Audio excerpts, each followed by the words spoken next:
The Husqvarna Automower is designed for easy installation. Start by unpacking the Automower. Then place the charging station.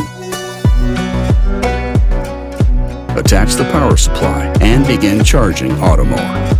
Next, lay the boundary wire along the edges of the lawn so the Automower knows where to mow. Then, place the guide wire which leads the Automower around your lawn and back to the charging station. After the wires are installed, connect them to the charging station.